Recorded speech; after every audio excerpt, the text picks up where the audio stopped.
শিখতে গেছি ওনার কাছে। তো দেখলাম একটু গম্ভীর, অন্যান্য দিন যেরকম থাকেন তার তুলনায় একটু গম্ভীর আর কি, গম্ভীর। আমাকে গান দিলেন, দিয়ে তারপর আমার মাকে খুব স্নেহ করতেন, উনি মায়ের নাম ধরে বললেন, শোনো সুষমাকে বলো যে আমাকে কালকে যেন একটা ফোন করে। ঠিক আছে। তারপরেতে বেশ কিছুদিন পর, মানে যখন ওনার সাথে যখন আরও আমি অনেকটা ক্লোজ রিলেশনে, তখন আমাকে উনি বলছেন যে সেদিন ওনার মিসেস সকালবেলা মারা গেছে এবং সন্ধ্যেবেলা উনি প্রোগ্রাম করেছেন এবং প্রোগ্রামে প্রথম গান বাজিয়েছেন পুরানো সেদিনের কথা। এবং উনি বলছেন যে তখন উনি লাস্ট 40 বছর ধরে পুরানো সেদিনের কথা বাজাচ্ছেন, কিন্তু এইরকমভাবে পুরানো সেদিনের কথাকে কখনোই উনি উপলব্ধি করতে পারেন না। সেদিন সন্ধ্যেবেলা বাজিয়ে যে উপলব্ধিটা উনি করেছিলেন, মানে এই জায়গাটা ওরকম করতে হয়, ওনার কাছ থেকেও আমরা শিখেছি। আসলে এইখানটাতে না আমার কিছু বলারও আছে সঙ্গে।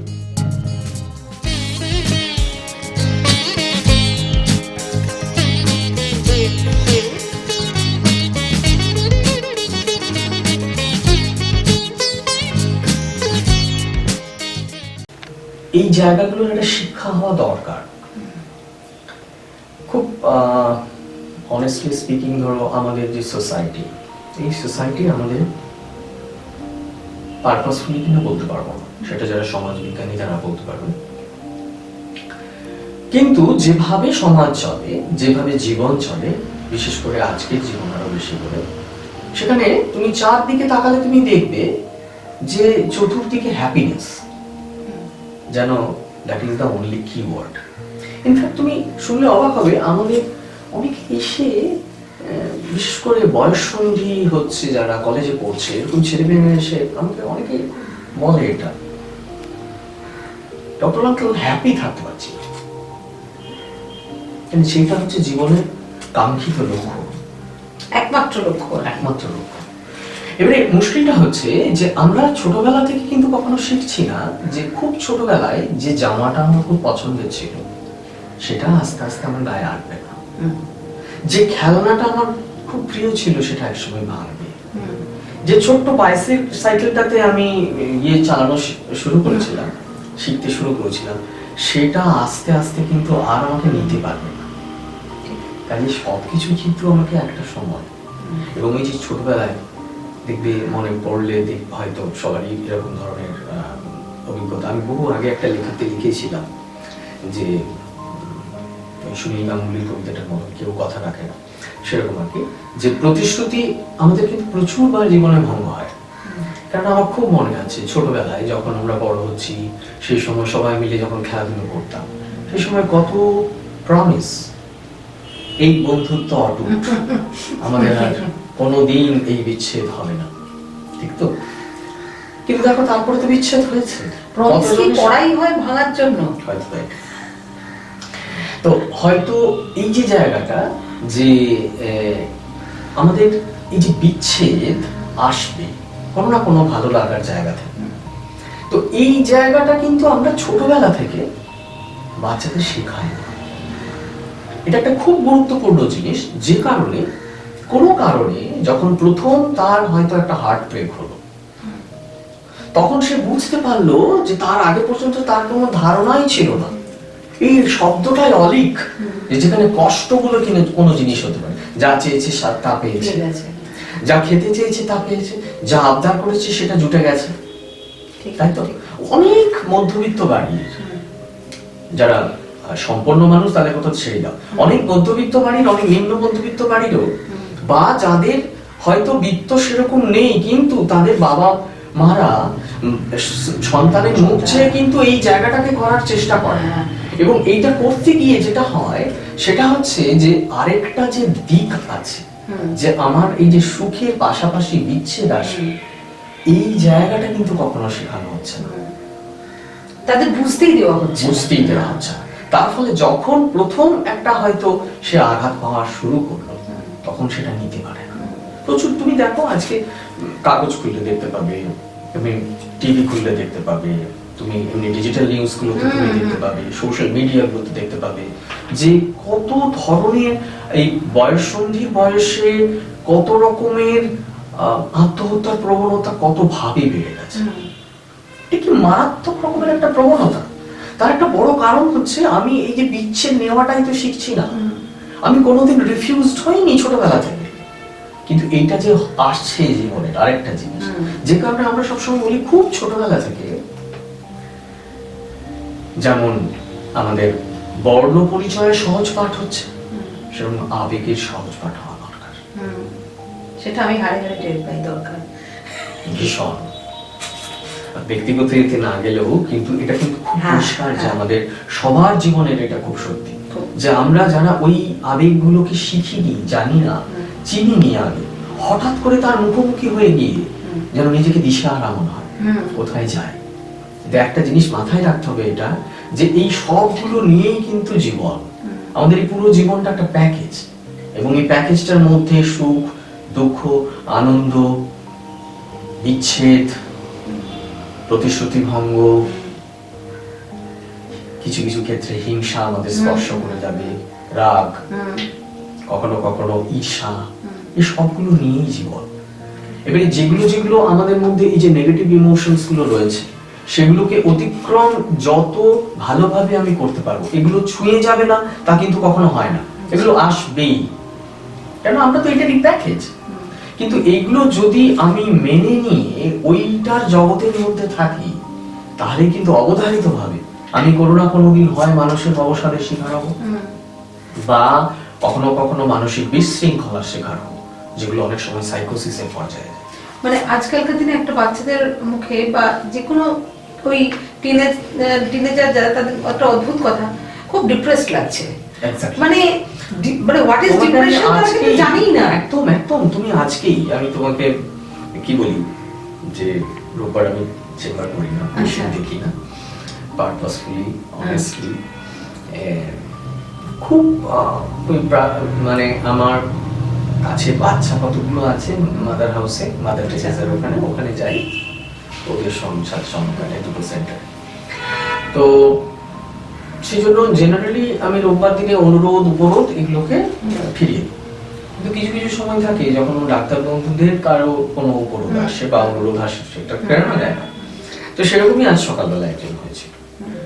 তো আমি তার প্রসঙ্গ টেনে বলতে পারি, এসে আমাকে সে না প্রথম বলছে যে আমি খুব ডিপ্রেসড। তোমার সমস্যাটা কি? কলেজে পড়ে, ফার্স্ট ইয়ারে। তোমার সমস্যাটা কি? আমি খুব ডিপ্রেসড। আচ্ছা, ডিপ্রেসড মানে কটা এস? তাকিয়ে থেকে বললো, না না, দুটো এস। ঠিক আছে, দুটো এস তো বুঝতে পারছি, মানে সরো আর স্যাডনেস দুটোই একদম রয়েছে সাংঘাতিকভাবে। খুব ডিপ্রেসড। বেশ বেশ বেশ, তোমার কার মুভিজ ভালো লাগে? আয়ুষ্মান খুরানা। আচ্ছা, বাহ, পারফেক্ট। তো তোমাকে ধরো আমি এখন একটা অফার দিলাম, এই আয়ুষ্মান খুরানাকে আমি তোমার সামনে, তোমার পাশে বসবো, তোমার সাথে দু চারটে গল্প করবে আর কি, হাই ফাইভ করতে পারে, তোমার ওই এস এস দুটো থাকবে, খুব ভেবে বলো। একগাল হাসি, আয়ুষ্মান খুরানার নাম বললে আমার পাশে এসে বসবে? না না না না, এটা ডিপ্রেশন নয়, এটা ডিপ্রেশন নয়। ডিপ্রেশন একটা অন্যরকম জিনিস, যেটা অনেক দিন ধরে ওই মানুষটার মধ্যে রয়েছে, এবং সেটা অতি ভয়ঙ্কর, একটা কুয়াশার মতন একটা ছন্ন অবস্থা। সেই সময়টাতে তার যেগুলো যেগুলো আগের ভালো লাগা, সেগুলো তাকে স্পর্শ করছে। তাহলে কি মন খারাপ বলা যেতে পারে? খারাপ আমাদের হয়, তোমার হয়, আমার হয়, সবার হয় আমাদের। হ্যাঁ, আকাশে মেঘ দেখলে কবিদের হয়। হ্যাঁ হ্যাঁ, আমার তো প্রায়ই হয়। হ্যাঁ, কখনো কারণও বুঝতে পারি না কেন হচ্ছে। তো সেরকম মানে এটা শুনে আশ্বস্ত হলাম যে মানে আমাদের শুধু হয় না আর কি, মানে মনের চিকিৎসকেরও এটা হয় আর কি। আমি বহু আগে একটা লেখা লিখেছিলাম, জানো সঙ্গে, কিন্তু বোধহয় এই লেখাটা কোথাও বেরোয়, হয়তো জানো, আমি টুকটাক কাগজে লেখা। না, আমি পরে কিন্তু শুনবো। মানে এটা কি এমনি কাগজের লেখা আর কি? এটা একটা লেখা যেটা এখনো পর্যন্ত কোনো কাগজে বেরোয়নি। আচ্ছা আচ্ছা, তো তুমি চাইলে আমি সেটা পড়েও শোনাতে পারি। হ্যাঁ না না, হ্যাঁ আজকে তো আছে, সে তো দাবি থাকবে। আচ্ছা, আপনার লেখাটাই ছিল ওটা। আচ্ছা, থিমটা বলি, মন খারাপে গুরুর খোঁজে। আচ্ছা আচ্ছা, কোন রকম গুরু সেটা বল। আচ্ছা আচ্ছা, আরেকটা আমার জিজ্ঞাসা আছে, মানে এটা একটা মানে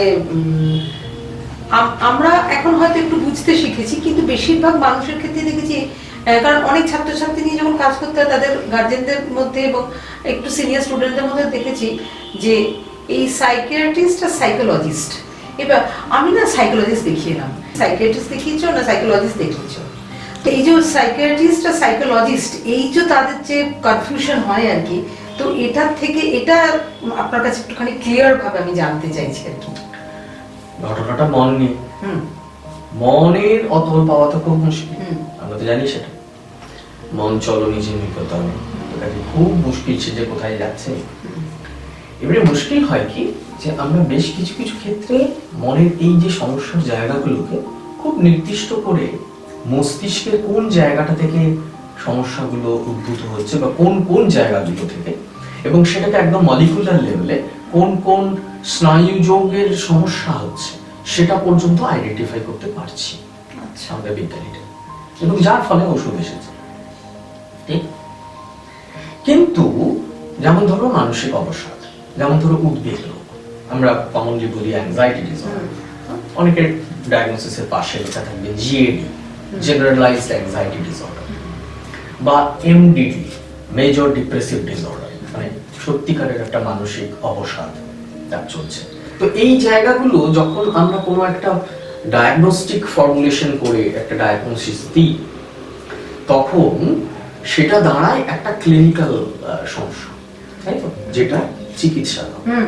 বেশ, এবারে এইটা যেহেতু মন একটা বিরাট বড় জায়গা, এই যে আমাদের আলটিমেটলি ব্রেনের মধ্যে এসে যে কতগুলো নিউরোট্রান্সমিটারের প্রবলেমের জায়গা তৈরি হয়, আগে তো অনেকগুলো ব্যাকগ্রাউন্ডও থাকতে পারে। কারো বয়ফ্রেন্ডের সাথে ঝগড়া হতে পারে, কারো স্বামী বা স্ত্রীর মধ্যে মনোমালিন্য হতে পারে, কারোর জীবনে খুব ঘনিষ্ঠ কোনো বন্ধুর বিচ্ছেদ হতে পারে, কারোর চাকরির জীবনে ভীষণ অশান্তি হতে পারে, ইত্যাদি ইত্যাদি। আমি কি করব যে তাকে একটা নির্দিষ্ট দিনের কোর্স দেব, যেটা দিয়ে আমি ওই কেমিক্যাল ডিস্টারবেন্সটা যেটা ঘটে গেছে সেইটাকে প্রথমে রেকটিফাই করার চেষ্টা করব। যে যে যৌগগুলো অনেক কমে গেছিল সেটাকে হয়তো বাড়ানোর চেষ্টা করব, যেগুলো হয়তো এক্সেস হয়ে গেছিল সেগুলোকে কমানোর চেষ্টা করব।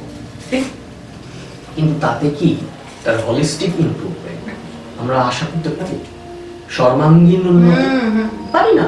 তার কারণ যে যে পরিবেশ বা যে যে পরিস্থিতির প্রভাবে তার এই সমস্যাটা তৈরি হচ্ছে, আমরা সেই জায়গাটাকে তো অ্যাড্রেস করলাম না, আমরা সেই জায়গাটাকে তো হাত না দিয়ে সেটা মেঘের সেই মেঘনাদের মতন আড়াল থেকে আমরা যুদ্ধ করে গেলাম, লাভ হলো না। কাজে আমাদের ওই জায়গাগুলো পর্যন্ত পৌঁছতে হবে, এবং ওই জায়গাগুলো পর্যন্ত পৌঁছানোর জন্য সবচেয়ে যেটা উপকারী জায়গা সেটা হচ্ছে মনের জগতে প্রবেশ করা, এবং সেইটা আমাদের সাইকোলজিস্ট যারা কলিগস রয়েছে, মনোবিদ, তাদের সাহায্য আমাদের ভীষণ রকম ভাবে দরকার, কারণ তারা ওই জায়গাগুলোর মধ্যে প্রবেশ করাতে সাহায্য করবে তাকে, এবং ওই মানুষটিকে চিহ্নিত করাবেন তাকে দিয়েই যে তোমার হয়তো এই ভুল ভাবনাটার জায়গা থেকে এই সমস্যাগুলো তৈরি হচ্ছে, এবং সেটা দীর্ঘদিন ধরে যেহেতু প্রশ্রয় পাচ্ছে তোমার ভাবনার মধ্যে, তার ফলে তোমার কিন্তু মস্তিষ্কের মধ্যে কেমিক্যাল পরিবর্তন ঘটছে, যেটার জন্য ডাক্তারবাবু আছেন এবং তিনি মনোচিকিৎসক ওই জায়গাটার দায়িত্ব নিয়েছেন সেটাকে রেকটিফাই করবে। এবারে আমার দায়িত্ব হচ্ছে তোমার এই যে ভুল ভাবনাগুলোর কারণে এই জায়গাটা হচ্ছে, বা কখনো কখনো যে পরিস্থিতিটার সাথে তুমি যুঝতে না পেরে এই ব্যাপারটা উদ্ভব হচ্ছে, সেই জায়গাটুকু পর্যন্ত সাহায্য করা তোমাকে। সে এইখানেই হচ্ছে মানে এইটা ডিফারেন্সটা কি, সেটা এটা মানে আমার মনে হয় যে এটা সাধারণ মানুষের, একদম সাধারণ মানুষদের এটা জানাটা খুব প্রয়োজন আর কি। একদম। হ্যাঁ, আর আরেকটা শ্রেণীর মানুষের খুব ভাবনা, মানে আমি এগুলো খুব দেখেছি আর কি, যার জন্যে না না না না এই সমস্ত ওষুধপত্র কাজ করে না।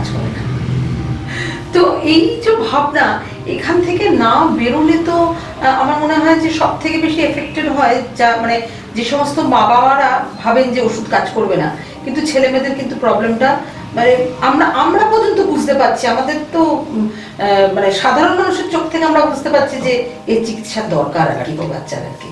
গতকালই আমি তোমাকে বলি 10 বছরের একজন বাচ্চাকে নিয়ে তার মা বাবা এসেছেন। এই বাচ্চাটির অসম্ভব ইন্টেলিজেন্ট, কিন্তু অদ্ভুতভাবে সে কিন্তু একেবারেই মানে সেইভাবে কৃতকার্য হতে পারছে না। তার মা বাবা বহুদিন ধরে এই জায়গাটাকে অবজার্ভ করছে এবং সেখানে ওকে অন্যান্য খেলে আবার, তো খুব ভালো খেলে সেখানে, কিন্তু অদ্ভুতভাবে সে কোনোভাবেই এই পড়ার জায়গাটাতে এসে সাকসেসফুল হচ্ছে না, অথচ ভীষণ ইন্টেলিজেন্ট। আচ্ছা। এবং এটা কবে থেকে আইডেন্টিফাইড হয়েছে? প্রায় 4 বছর বয়স থেকে। আচ্ছা। পড়তে চায় না, আচ্ছা। পড়ায় মন বসে না, এবং বসলেও 10 মিনিটের পরে উঠে পড়ে আমার পড়া হয়ে গেছে, ইত্যাদি ইত্যাদি ইত্যাদি। তো আমার খুব অদ্ভুত লাগলো যখন 10 বছরে এসে তারা আমাদের কাছে সাহায্য চায়নি, 6 বছর যদিও পরে, it is better late than never. এবং আমি যখন হিস্ট্রিটা নিলাম তখন যখন জানতে পারলাম যে 4 বছর বয়স থেকে ওনারা আইডেন্টিফাই করেছেন যে পড়ার সময়টুকুতে সে একেবারে অমনোযোগী, তার কোনোভাবে তাকে বসানোই যাচ্ছে না। অথচ এই বাচ্চাটি যখন খেলতে যাচ্ছে সেখানে কি সে সুন্দর খেলছে এবং খুব ভালোভাবে সে সেখানে ইভেন অনেকগুলো গ্রুপের বাচ্চাদের মধ্যে লিডারশিপ দিচ্ছে। ঠিক আছে, বাবা মা ধারণা ছিল ও বেটা বদমাস, ও পড়তে চায় না। হ্যাঁ ঠিক আছে, চাই না, কিন্তু পড়াতেই অমনোযোগ, অন্য কোনো কিছুতে অমনোযোগটা নেই কেন? সেই জায়গাটা তাদের বুঝতে 6 বছর লেগে গেল। 10 বছরে এসে আমরা আবিষ্কার করলাম বাচ্চাটার পুরো ইভ্যালুয়েশন যখন কমপ্লিট হলো, তাতে দেখা গেল যে বাচ্চাটির ADHD বলে একটা সমস্যা আছে, attention deficit hyper activity disorder. এবং এইটাতে তোমার প্রশ্নের সূত্র ধরে আমি বলি, এই জায়গাটা যখন আমরা তাকে ক্লিনিক্যালি একটা ডায়াগনোসিস করছি যে ADHD, তখন কিন্তু সেটা সাধারণ চঞ্চলতা, সাধারণ অমনোযোগের থেকে বেশ কিছুটা উঁচুতে চলে গেল। এবং সেখানে ক্লিনিক্যাল ডায়াগনোসিস হওয়া মানে আমরা কিন্তু চাইবো যে এইটার আঙ্গিকে মস্তিষ্কের মধ্যে যে যে সমস্যাগুলো হয়ে যাওয়ার কথা বা আমরা আশা করছি হয়ে রয়েছে, সেই যৌগগুলোকে, সেই নিউরোট্রান্সমিটারসগুলোকে ঠিক ঠিক জায়গায় পৌঁছে দেওয়া। ওষুধ, এখানে ওষুধ ছাড়া কি করে কাজ হবে? তাহলে তোমাদের মাথায় রাখতে হবে যে আমাদের অনেক মনের সমস্যাই কিন্তু আসলে মস্তিষ্ক প্রসূত, এবং এই মস্তিষ্ক প্রসূত বলেই সেখানে বেশ কিছু কিছু স্নায়ু বিন্যাসের জায়গাতে সমস্যা হতে পারে, বা এই যে দুটো স্নায়ু যার মাঝখানে যে জায়গাটা, এটাকে বলা হয় সাইন্যাপস। মানে ওই রিলের এসে যেরকম একজন ব্যাটন নিয়ে দৌড়াচ্ছে, দৌড়ে গিয়ে পরে একজনকে ব্যাটনটা দিয়ে সে হাতটা বাড়িয়ে রয়েছে, আমাদের মস্তিষ্কের মধ্যে স্নায়ুরা ঠিক ওরকম ভাবে হাত বাড়িয়ে থাকে একজন আরেকজনের কাছ থেকে নেবে বলে। এইখান থেকে একটা স্নায়ু যৌগ আসে, এ তো হঠাৎ করে নেয় এবং সে আবার চলতে থাকে পরের জনকে দেবে বলে। তো এইভাবেই আমাদের উদ্দীপনাগুলো কিন্তু ট্রান্সমিটেড হয় ব্রেনের মধ্যে। তো সুতরাং এই জায়গাটাতে তো বেশ কিছু কিছু কি বলবো কেমিক্যালস জড়িত, সেইগুলো যখন অভাব হচ্ছে বা সেইগুলো সমস্যা হচ্ছে, তখনই কিন্তু আদতে সমস্যাগুলো তৈরি হচ্ছে। তাহলে আমি যদি সেই জায়গাটা পর্যন্ত না রেকটিফাই করার জায়গায় যাই, অর্থাৎ ওষুধ না দিই, তাহলে কি করে উন্নতিটা হবে? তাহলে ওষুধের প্রয়োজনীয়তাটা মানে হ্যাঁ, এবং হচ্ছে এই যে মা বাবা যখন বুঝতে পারে না, ওই যে বললেন না যে মন নেই, পড়াশোনায় নেই, এই করে ওরা কিন্তু প্রচুর মারও খায়, ভীষণ প্রচুর চর্চাপাটি বাধ্যর খায়। মানে কেন পড়ছিস না, তোর মন নেই, হ্যাঁ ওইটা তো ভালো করছিস, সেটা তো ভালো করছিস। তো সেই যাই হোক, এটা খুবই প্রয়োজনীয়। কিন্তু মানে আমার এখন মনে হচ্ছে যে কি আপনি কঠিন জগৎ আপনার, ওরে বাবা এত কিছু কঠিন জিনিস তো ধরো আমাদের অনেক সময় মানে খুঁজে নিতে হয় যে কোন কোনগুলোতে হয়তো ওষুধ লাগবে না। হ্যাঁ সেটা তো, যেমন ধরো আজকে আমি যার কথা বলছিলাম, সকালবেলায় যে মেয়েটি আমাকে দেখাতে এসেছিল, একজনের ক্যাচ, আচ্ছা, তো সেটা ডিপ্রেসড ছিল আর কি, ডিপ্রেসড ছিল, দুটো এস আবার বলেও দিয়েছে। তো সেখানে তার এই স্যাডনেস এবং সরো, যার আয়ুষ্মান খুরানার নাম উচ্চারণ করতেই তার মুখে একদম উদ্ভাসিত আলো, তো সেখানে তার এস এবং এস দুটোই কিন্তু হাওয়া হয়ে গেল মুহূর্তের মধ্যে। সেখানে ওষুধ লাগে, সেখানে আমাকে খুঁজতে হবে যে কেন হচ্ছে তার এই মাঝে মাঝে মন খারাপের জায়গা। তো সেইটাই বলার উদ্দেশ্য আমার এটাই, সেটা একজন ডাক্তারবাবুই বুঝতে পারবেন, মনোচিকিৎসকই বুঝতে পারবেন বা বিশেষজ্ঞই বুঝতে পারবেন যে কোনখানে ওষুধ দরকার, কোনখানে ওষুধ দরকার। এমনকি আমাদের যারা সহযোগী সাইকোলজিস্টরা, মনোবিদরা, তারাও বুঝতে পারে যে এখানে হয়তো ওষুধের দরকার নেই, এটা শুধু থেরাপি করলে হবে। বিভিন্ন ধরনের থেরাপি ধরো মডেল থাকে, তো এর জন্য এই ধরনের থেরাপি। আচ্ছা, আমার একটা ছোট্ট জিনিস জানতে ইচ্ছা হচ্ছে, মানে আপনার তো মানে এই ব্রেড অ্যান্ড বাটার সেটা বহু বছরের, তো সেটার সাথে মানে প্রচুর গুড এক্সপিরিয়েন্স বা ব্যাড এক্সপিরিয়েন্স দুটোই আছে।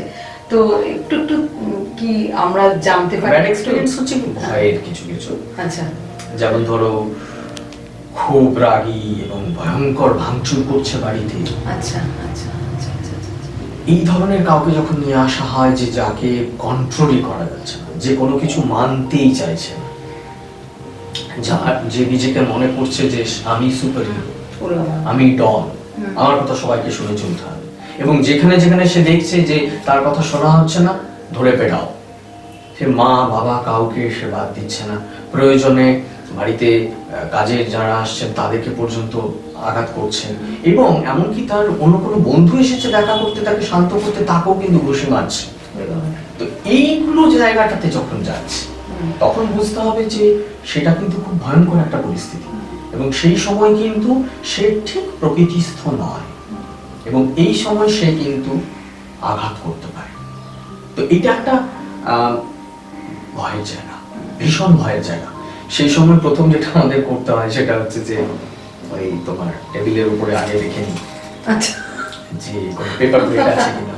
পেপার প্লেট আমি একজন সিনিয়রের কাছে শুনেছি, প্রথম যখন সাইকিয়াট্রি ট্রেনিং নিতে এসেছি তখন দেখি না, ম্যাডাম আমাকে তার কাছে পাঠিয়ে দিয়েছেন, সিনিয়র দাদা, ওর কাছে বসো, তাহলে দেবাঞ্জন ভালো করে শিখতে পারবে। তবে সে দেখি না প্রথমে ওইরকম ধরনের বেশ রাগি রাগি লোক আসলে সে প্রথমেই দেখি না পেপারের পকেটে ঢোকাচ্ছে বা তোমার ড্রয়ারের মধ্যে ঢোকাচ্ছে। প্রথমে বুঝতে পারতাম কি হচ্ছে ব্যাপারটা। তো আমি 2-3 বারে ওইরকম ঘটনা প্রত্যক্ষ করবার পর আমি জিজ্ঞেস করেছিলাম যে ঘটনাটা কি, মানে এটা বললো এটা আত্মরক্ষা। নিজেকে প্রথম থেকে প্রস্তুত করে আমি আগে সব যেগুলো দিয়ে ঝামেলা হতে পারে, হ্যাঁ, পেন পেন্সিল যা কিছুই তখন কিন্তু ওয়েপন এটা ভাবতে পারা যাচ্ছে না কি, মানে একজন ডাক্তারকে এভাবে তার ছুরি নিয়ে আক্রমণ করেছে, হ্যাঁ চেম্বারের মধ্যে। হ্যাঁ, মানে এটা গুড এক্সপেরিয়েন্সও বলা যেতে পারে, আবার ব্যাড এক্সপেরিয়েন্সও বলা যেতে পারে। ফ্রাইটেনিং এক্সপেরিয়েন্স, মানে ভয়ের মতো সাংঘাতিক। এবং সেই জায়গাগুলো এই যে অ্যাকিউট ম্যানিক ফেজ এটাকে আমরা বলি, এগুলো জেনারেলি পাই না। ওটা একটু যদি ছুরি দিয়ে আক্রমণের পর তারপর যদি কি হলো, মানে আপনি সুস্থ আছেন? হ্যাঁ, দেখতেই পাচ্ছ, নাহলে আমি আজকে তোমার সাথে বসে এই আলাপচারিতা করতে পারতাম না।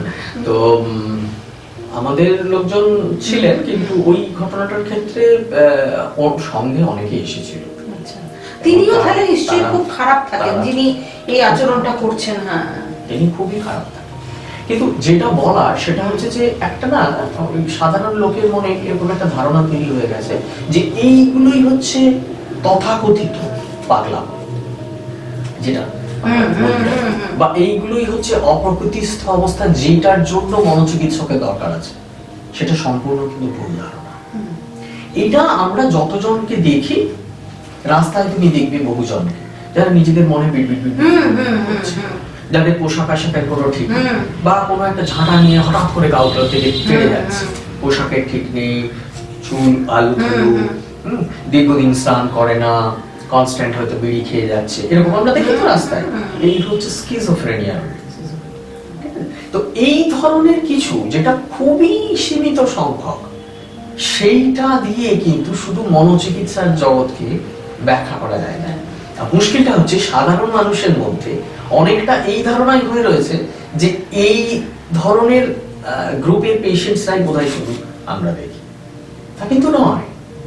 আমরা দেখি যেখানে যেখানে তোমার হয়তো এরকম সাপোর্ট লাগবে যে তুমি, তোমার গিন্নি তোমাকে বলেছে যে 5টা এই বাজারের ফটো, ঠিক আছে, ফটোটা লিখতে হবে না, মনে মনে করে নিয়ে যাও, তাড়াতে আছো, 5টা জিনিস নিয়ে তুমি ফিরবে।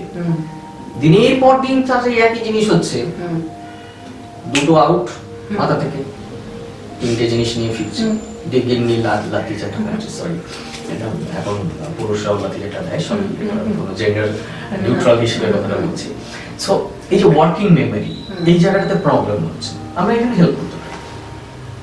আমরা বয়স্ক মানুষদের ওই জায়গাগুলোতে হেল্প করতে পারি যেখানে সে একদম কোথায় আধার কার্ডটা রেখেছে মনে করতে পারছে না হঠাৎ করে, এবং যেগুলো দরকার খুব গুরুত্বপূর্ণ জিনিস, ব্যাংকের পাসবুক, যে খুঁজে পাচ্ছে না, এদিক ওদিক করে ফেলছে, বয়স হয়েছে, সাধারণ বয়স হয়েছে, ভুলে যাবে, এ তো খুব স্বাভাবিক, এটাকে আমরা ডাক্তারের কাছে নিয়ে যাওয়ার কি আছে? তার কারণ এইটাই কিন্তু বাড়তে বাড়তে বাড়তে বাড়তে যে সমস্যাটা দেখা দিতে পারে সেটাকে আমরা বলি ডিমেনশিয়া। তাহলে এর অনেকগুলো সূত্রপাত আছে এবং তারা কিন্তু পদচিহ্ন রেখে যাচ্ছে ছোট ছোট করে। সেই ফুটপ্রিন্টস গুলো যখন পড়ছে, আমরা সবসময় জনগণকে, সাধারণ মানুষকে বোঝানোর চেষ্টা করি যে ফুটপ্রিন্টস গুলো যখন পড়ছে তখন সেটাকে আইডেন্টিফাই করার চেষ্টা করুন, তখন স্টেপ নিলে আর একদম সবচেয়ে ভালো হয়, সবচেয়ে সুবিধা। সেই সময় আমাদের একটা মনোচিকিৎসকের কাছে নিয়ে আসুন। অদ্ভুত কথা আছে, যখনই বলি মানে কাউকে বলা হয় যে একটু সাইকোলজিস্ট, এই আমি কি পাগল নাকি, অদ্ভুত, আমি কি পাগল নাকি যে আমি সাইকিয়াট্রিস্টের কাছে যাব বা সাইকোলজিস্টের কাছে যাব?